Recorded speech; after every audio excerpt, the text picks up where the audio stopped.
Somewhere along the way, we decided that needing help was the same as failing. It's one of the most expensive lies we tell ourselves. Welcome to the Holistic Productivity Podcast. I'm your host, Chris LeBrun, helping you achieve your goals in every area of life so you can dream big, plan smart, and live fully. I want to talk about my grandfathers. Both of them were New England farmers. And when I say strong, I mean the kind of strong that doesn't make a big deal about being strong.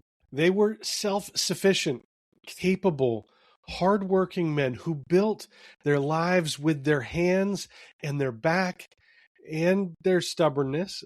Growing up, that image shaped me more than I realized. The idea that you figure things out yourself, that you don't complain, that you just handle it. And honestly, I still carry a lot of that. There is something in me that resists asking for help. It's a quiet voice that says, you should be able to do this on your own. Maybe you have a version of that voice as well. But here's what I've had to reckon with as I've gotten older. My grandfathers, those strong, self-sufficient, figure it out yourself New England farmers, they asked for help all the time. Not because they were weak, because farming is hard. And farming alone is nearly impossible. One thing I know about farmers is they show up for each other. Harvest time, equipment breakdowns, a bad season, the community shows up. And my grandfathers were part of that. They gave help and they received it because they understood something that took me a lot longer to figure out. Self-sufficiency is not the same as isolation. The strongest people in the room are often the ones who know exactly when to ask for help, and they aren't too proud to do it. If the two toughest, most capable men I've ever known understood that, well, I can learn it too. And I am learning it. Earlier this year, when I was studying for my ham radio license, I reached out to several friends who were already licensed operators. And even after passing the test, I'm still reaching out to them as I continue to learn. See, there's an entire culture within the amateur radio community built around helping newer operators learn the hobby. More experienced hams who have taken newer ones under their wing are actually called Elmers. I've talked about this before. It's so cool that it even has a name because it's just woven into the identity of the community. This idea that knowledge is meant to be shared, that experience is meant to be passed on, and that nobody should have to figure it out alone if there are already people around who have already figured it out. I'm going to be a better ham operator because I'm willing to ask for help from people who have already walked the path that I'm on. They answer my questions, point me toward the right resources, and help me avoid the dead ends they have already hit. Could I figure everything out on my own? Maybe, eventually. But could I do it faster, more confidently, with less unnecessarily struggle? No, I needed help for that. That's the one thing about asking for help that most people miss. It's not a shortcut. It's not cheating. It's the most direct route between where you are and where you want to be. Because someone who has already made the journey can show you the path in a way that no amount of figuring it out alone ever could. Let's pause here for a quick break. We'll be right back. If you've ever gone down the rabbit hole of trying every to-do list or project management app, you know how exhausting it can be. You download the app, you set it up, enter all your data, and then scramble to cancel it before the trial ends. Trust me, I've been there and it's no fun. That's why I love Efficient.app. Alex and Andra, a husband and wife team, have spent over a decade testing and reviewing software of all types so you don't have to. Calendars, project management, banking, planners, email marketing, you name it, they've covered it with honest reviews and side-by-side comparisons. And they don't sugarcoat it. If a tool isn't worth your time, they tell you straight up. I've personally found their reviews super helpful when I was trying to sort through different project management apps. It saved me a ton of time and frustration. Best of all, they often have special deals on the tools they recommend so that you can save money. I'm especially grateful to Efficient.app because they've been supporting the Holistic Productivity Podcast since the very beginning. The best way to check them out and support the podcast is through the link in the show notes. So next time you're looking for software, let Efficient.app do the work for you. Trust me, you will not regret it. We treat asking for help like a confession of incompetence. But what it actually signals is self-awareness, knowing what you know, knowing what you don't know, and being efficient enough about your own growth to close that gap as fast as possible. That's not weakness. That's wisdom. There is no trophy for struggling longer than necessary. There is no prize for making the journey harder than it has to be. And the stubborn insistence on doing everything yourself, as noble as that might feel, often just means arriving later, more exhausted, and with more scars than the trip required. So here's the question I want to leave with you today. Where are you right now in your work, in your goals, in your personal life? Where are you struggling with something that someone else has already solved? Where are you spending time and energy, maybe even money, on a problem that an Elmer in your life could walk you through in an afternoon? And if you're looking for help achieving your goals, I'd love to be the person you ask for help. I'll put a link in the show notes for my complimentary 20-minute strategy call. We can talk about your goals and how to help you get there. I'd be honored to help. And if it's not me, that's fine. Find the right person. Reach out. Ask the question. I know my grandfathers did, and I've learned that it makes all the difference. We've been talking about asking for help, that mindset shift of raising your hand instead of white knuckling it alone. I want to stay on this a little longer because there's a book that completely rewired how I think about my own time. It's called Who, Not How by Dr. Benjamin Hardy and Dan Sullivan. The premise is simple, but it changes everything once it clicks. Instead of asking, how do I do this thing? You ask, who can do this thing for me? That's the whole shift.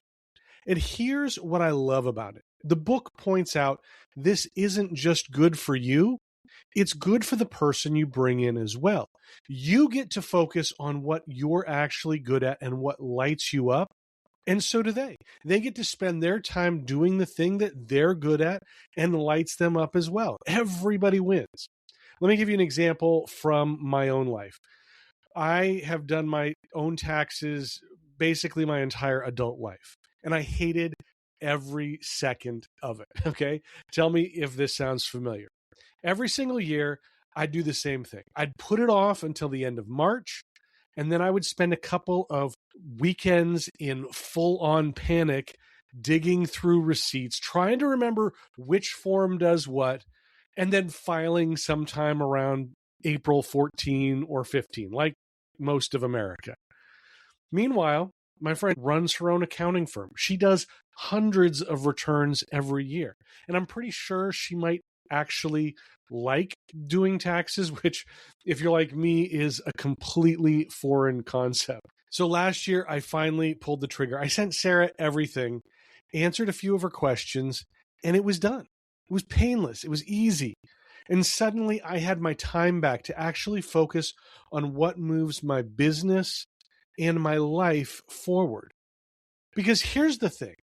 Every minute you're not focused on your goals is a minute you're not making progress toward them. And I want to be very clear here, because this is the Holistic Productivity Podcast, not some hustle culture podcast. That does not mean you should be working 24/7. Your goals are not just professional, they're personal and they're purpose-driven also. If I'm spending the evening with my family instead of hunched over a stack of receipts, I'm still working toward a goal. And that's being a good father and husband. The less time taxes eat up, the more time I get to do that or anything else that matters to me. A few years back, the same thing happened with my yard. I had fought weeds for ages, tried everything, but nothing worked. I finally brought in a lawn service, and the guy took one look and knew exactly what to do. Problem solved. And that's when it really clicked for me. I wasn't just paying to get my time back. I was paying for his expertise. Same with Sarah. I'm not just buying back hours. I'm buying access to years of knowledge and expertise that I don't have. And honestly, Sarah probably saves me more money on taxes than I'd ever save doing it myself. I know what I'm suggesting costs money, and I know that's the part that scares people off. It scared me off for a long time. But ask yourself this: what is your time actually worth? If paying someone frees up 2 hours, could you use those 2 hours for something worth more than what you're spending? More time on your goals, more time with your family, less stress dragging you down. Don't rob yourself of that. Bringing someone else onto your team isn't giving up. It's how you get further, faster, and with a lot more peace along the way. If you want to go deeper on building teams, go back and listen to episodes 48, 49, and 50. I did a whole little series on building your team. I'll put the link in the show notes and you can check that out. Because here's what this really comes down to. Asking for help isn't a mindset you adopt once and then move on from. It's a muscle. You build it every time you let go of something you've been white-knuckling on your own. Sarah didn't just do my taxes, she gave me back time. My lawn guy didn't just kill the weeds, he gave me back my Sunday afternoon. Every time you ask for help, you're not admitting you couldn't handle it. You're making room for the life you're actually trying to build. So here's what I want you to do this week. Think of the one thing you've been dragging yourself through, the thing you dread, the thing that you put off over and over. And instead of asking yourself how you're going to survive it again this year or this week or today, ask yourself who could do it instead. That question alone might just give you back more time, more peace, and more of yourself than you ever knew you were missing. Well, that's it for this week's episode. Check out the show notes at holisticproductivity.com/73. Make sure that you follow, like, and subscribe on your favorite podcast platform or on YouTube. I got new episodes that drop every single week. You don't want to miss those. Even for a day, right? You want to get that as soon as it drops. If you've gotten value from today's episode, I'd love to see a 5-star rating. That is the best way to help others find the show. And that's what we're about, just helping as many people as possible. Follow at Holistic Productivity on Instagram, Facebook, Threads, LinkedIn, YouTube, and Substack. I've got great motivation throughout the week, extra productivity tips, content you are going to want to see. And join the Holistic Productivity community online. There is a ton of great resources, a lot of great people to help you stay accountable, to stay motivated. People come from all around the world to be part of this community and to stay focused on their goals and their dreams. So again, thank you so much for listening. As always, the reason that I am here doing this podcast, spending time with you every week, is to help you dream big, plan smart, and live fully. And I'm so excited to see what that means in your life, what shape it takes, and how you can change the world by doing that. All right? Have a great week. We'll see you next time.